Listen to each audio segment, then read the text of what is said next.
অমিত শাহর ছেলে বিসিসিআইর চেয়ারম্যান হবে, বা অন্যান্য বড় বড় বিজেপি নেতাদের ছেলেমেয়েরা বিদেশে পড়বে, বড় বড় পদ নিয়ে বসে থাকবে, নেতা মন্ত্রী হবে। আর আপনার ছেলে ধর্ম রক্ষা করতে গিয়ে ধর্মরক্ষার নামে অজুহাতে প্রতিবেশীর সাথে খুনোখুনিতে জড়িয়ে দেবে এই নেতারাই। এরকমই বিজেপি এই পশ্চিমবাংলায় এই রাজনীতিটা চালু করার চেষ্টা করছে। রামনবমীর নাম করে মূর্খ বাচ্চা বাচ্চা ছেলেদের যেভাবে মিছিলে অস্ত্র হাতে নাচাচ্ছে, এবং শুধু তাই নয়, রামনবমীর দিন ভোট প্রচার করতে বেরিয়ে বিজেপির এক নেত্রী বলছেন, আপনার ছেলে খুন করুক, যাই করুক, জেল খাটুক, আমরা বাড়িতে খাবার দিয়ে যাব। আপনারা পশ্চিমবাংলায় এই রাজনীতি চাইছেন? দেখুন ভিডিওটি, ব্যাপক শেয়ার করুন। ব্যাপক মানে ব্যাপক শেয়ার করুন। খালা যেত যাবি, তোর বাড়িতে চাল ডাল আমরা পৌঁছাবো।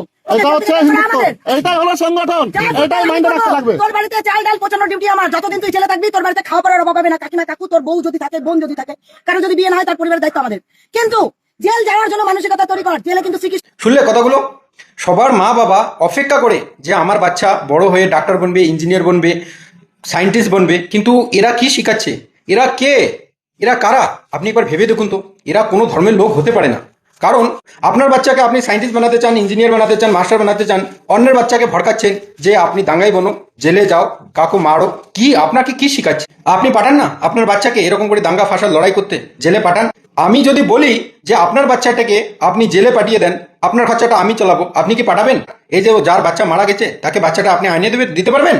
এরকম করে নাফরাত বাটি বেড়াচ্ছেন। জানি না এটা ওয়েস্ট বেঙ্গলে কোন জায়গার ভিডিও, কোথায় থাকে এই মহিলা। এনাকে আগে জলদি খুব তাড়াতাড়ির মধ্যে পুলিশের গ্রেপ্তারি করে দাও, কারণ এনাকে জেলে পাঠানো খুব প্রয়োজন আছে, খুব দরকার। না হয়তো সাধারণ ঘরের বাচ্চা কোচ্চাকে নষ্ট করে ফেলবে। এরা হচ্ছে এত নাফরাতি, এরা হচ্ছে ক্যান্সার।